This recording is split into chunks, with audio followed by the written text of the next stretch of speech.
내 친구는 귀인 20번째 공장 하편. 너 그럼 일은?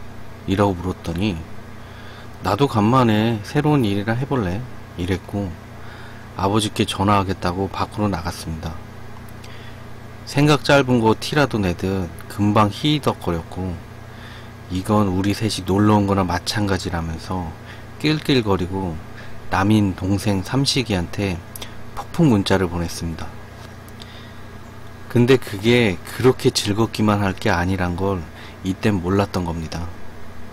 아침이 돼서 사장님께 귀인을 소개시켜 드렸고 사장님께선 허허 어제 봤어. 요즘 일손도 부족한데 잘 됐네 라며 귀인도 작업인으로 받아주셨고 그렇게 또 단순 반복 노동이 시작됐습니다. 요즘은 청년 실업이 난무하고 저부터도 직장 잃은 사람이지만 사실 지금 우리나라엔 일자리가 꽤 많다는 거 알고 계실 겁니다. 다만 그 남는 일자리는 3D 업종이고 보수도 작고 정규직이 아니어서 이거재고 저거질 뿐이고 결국 그 일자리를 채우는 건 외국인 노동자들이란 것도요. 양관장님 친구분의 공장 사람들 13명 중 7명이 외국인 노동자들이었습니다. 그리고 그 7명 모두 베트남 사람들이었습니다. 그 중에 완두라고 불리는 남자가 있었습니다. 본명이 완두인지 거기까진 잘 모르겠지만 거기 분들이 다 완두라고 불렀고 우리도 거기서 지냈을 땐 그를 완두라고 불렀으니까 지금도 완두라고 하겠습니다. 빛나리 사장님 공장은 식품 공장이었는데 완두가 포장 상자를 옮겨주면 우리는 그 상자 위에 스티커를 같은 자리에 또박또박 붙이는 정말 단순한 반복 노동이었습니다. 하지만 그 하루치 작업량을 상상하면 또 파스에 손이 가려 하네요. 같은 공간에 있어서 그랬는지 우리는 완두랑 무척이나 친해졌고 어수란 한국말에 할 말을 다 하는 완두가 너무 재밌었습니다. 광인이 완두 몇 살이에요? 라고 물었고 완두는 너보단 많어 이랬고 광인은 그니까 몇 살? 완두는 27살 이랬더니 광인이 외국인은 자기 나이에서 2살 더 해야 돼요. 그게 한국 나이에요 이랬고 지 주제에 뭔가를 알려줬다는 게 그렇게도 자랑스러웠는지 곳에 또 우쭐대고 있었습니다. 근데 완두가 포장 상자를 자기 머리보다 높이 안고 오더니 시크하게 알어 더한 거야 이랬습니다. 바디랭귀지랑 시크는 만나라 공통인가 봅니다. 완두는 다행히 우리가 외국인을 무시한다는 경계심이 없어 보였습니다. 우리가 말할 때 조심했던 것도 있었지만 완두 성격 자체가 쿨했던 것 같습니다. 그런 소쿨 완두에게는 이 공장에서 만나 인연을 맺은 피앙새가 있었으니 보라는 여자입니다. 이 둘은 한국에서 만났기 때문에 같이 살아도 정식 부부가 될 수 없었고 한국에서 몇 년만 고생해서 베트남으로 돌아가 장사를 하는 게 제일 큰 소원이라고 했었습니다. 여기서 마음이 너무 아팠던 게 모든 이에겐 자국 땅으로 돌아가는 건 당연한 거고 모국에서 직장을 가지며 살아가는 건 더 당연한 일이지만 그게 그들에겐 소원이었던 겁니다. 완두와 보 사이엔 한국에서 태어난 아이도 있었습니다. 괜히 제가 완두와 보에게 고마워해야 할 일인지는 모르겠지만 한국을 제2의 나라라고 여기던 그들은 아이의 이름을 한국 이름으로 지었습니다. 처음에 보는 제가 완두랑 친하게 지내니까 여자로서 너무 당연한 질투를 했습니다. 근데 여기서 포인트는 역시 광인은 제외였습니다. 광인이 완두랑 무슨 장난을 어떻게 재밌게 치던 보는 옆에서 깔깔거리고 웃기만 하지 제가 완두랑 말이라도 섞을 때랑은 180도 달랐습니다. 그러다 좀 친해진 보에게 우리는 완두 어디가 좋아? 라고 물었고, 보는 제가 다 부끄럽게 얼굴을 붉히면서 다 좋아 이랬습니다.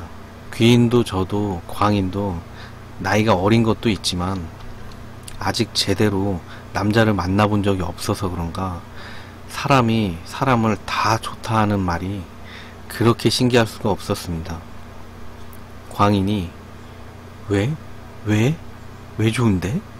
라고 또 물어보자 보는 완두가 커피도 사주고 애기 옷도 사주고 맛있는 것도 사주고 이랬습니다. 광희는 보 허리춤을 끌어잡더니 보 나랑 커피 한 잔? 이라며 또 주접을 떨었습니다. 다른 분들과 달리 완두와 보랑 급 친해진 우리는 그들의 해피하우스까지 들락날락거리는 사이가 됐습니다. 공장에서 그리 멀진 않았고 지하방이었지만 그들의 보금자리엔 한국 이름을 가진 아기도 있었고 여느 가정집이랑 똑같았습니다. 아기를 미친듯이 좋아하는 광희는 완두와 보의 아기를 보고 미쳐 날뛰었고 전 그런 광인이 행여나 아기를 못사게 해볼까 감시하고 있었습니다. 제가 아기 옆에 있는 광인을 불안하게 여기는 건 당연한 겁니다. 광희는 애라면 눈이 돌아갑니다. 애를 물고 빨고 난리도 아닙니다. 우리 사촌언니 딸 처음 봤을 때 광인이 조카 얼굴에 뽀뽀해준답시고 흥분해서 자기도 모르게 볼따구를 물어버렸습니다. 우리 언니가 놀래서 야, 네가 짐승이야? 라고 소리 질렀던 게 생각이 나네요. 아무튼 그때가 조카가 갓난아기 때고 지금은 2돌이나 지났지만 조카는 지금도 광인만 보면 도망치기 바쁩니다. 광인은 그걸 또 추격하는데 참 둘 다 귀엽네요. 제가 완두에게 근데 한국 온 지 얼마 안 됐다면서 집도 구하고 완두 능력남이네? 라고 하자 완두는 고개를 저으면서 보랑 결혼하고 친구들이 해준 거야 이랬습니다.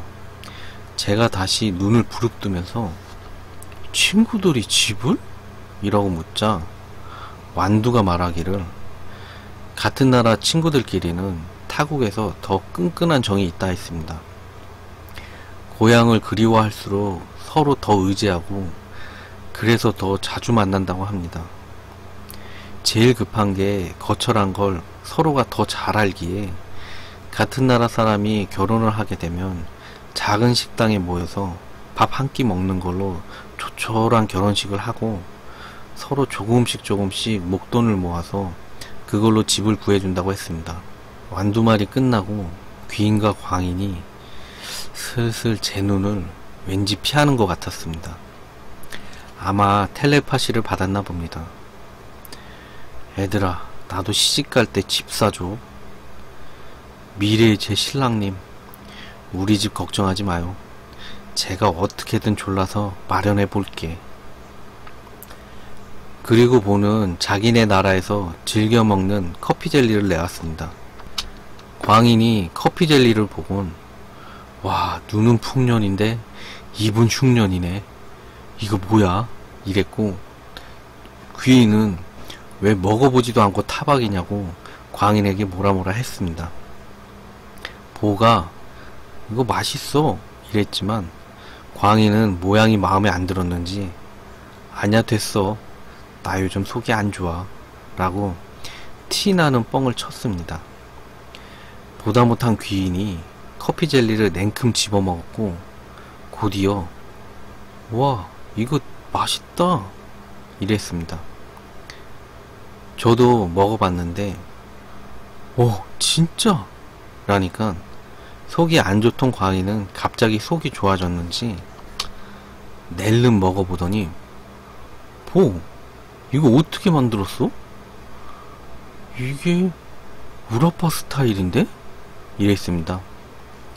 커피 젤리는 평범한 젤리 모양인데 색이 다방 커피색이 돌고 달달한 커피 맛이 제대로 나서 진짜 맛있었습니다. 만드는 방법도 되게 간단한 게 시중에서 파는 젤리또에 커피를 섞어서 냉장고에 응고만 시키면 끝입니다. 베트남 사람들은 이거 간식으로 수시로 먹는다고 합니다.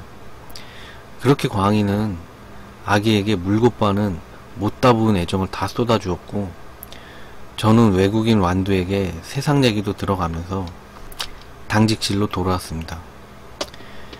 그렇게 우리는 화장실도 밖에 있고 금방이라도 곱둥이가 튀어나올 것 같은 당직실에 100% 적응해 있었습니다.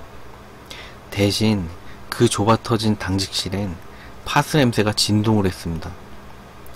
귀인은 야, 이러다가 파스 값으로 돈 다 까먹겠다 이랬지만, 광인이 야 걱정하지마, 아까 완둔에서 가져왔어 이랬습니다. 제가 뭐야 너 타짜니? 라고 칭찬해 주니까 광인이 또 신나갖고 또 갖고 올게 라며 자랑 하나 보여줬습니다. 제가 사진을 보면서 야, 얘 진짜 나보다 눈이 더 커, 귀엽다, 나 닮았지 라고 핸드폰을 제 얼굴 옆에 댔는데, 광희는 야 어디 너랑 비교하냐, 얘한테 너무 심한 말 한다 라고 개처럼 정색했습니다. 그렇게 저랑 광인이 아기 사진에 눈이 팔려있는 사이에 귀인은 자꾸 좀 이상하다 했습니다. 저랑 광인이 왜? 라고 묻자 귀인은 있어 그런게 이랬습니다. 그날 밤이었습니다. 전 어김없이 또 고질병 때문에 깨버렸고 해결하려고 화장실에 가야 했습니다. 제가 광인하고 옆을 돌아봤는데 광인이 없었습니다. 아, 광인은 핸드폰으로 아기 사진 보다가 못 참겠다며 하루와 본에서 자고 오겠다며 튀어나간 걸 깜빡했습니다. 그래서 전 귀인을 깨웠고, 광인과 달리 억만금은 더 아량이 넓은 귀인은 저를 따라 화장실에 가주었고, 그날은 불안한 광인과 달리 갔어? 라고 주기적으로 안 물어봐도 돼서 정말 오랜만에 편안히 볼일을 본 것 같습니다. 당직실로 가는 길에 광인이 아기를 데리고 뛰어왔고, 놀란 제가 뭐야 너 설마 납치? 라고 묻자 광인은 아, 애기 숨겨야 돼 라고 동문서답만 했습니다. 한숨 돌린 광인의 말을 들어보니 완두와 보 사이에서 태어난 한국 이름을 가진 아이는 워킹 비자를 가진 부모와 달리 부모의 나라 베트남으로 돌아가야 된다고 했습니다.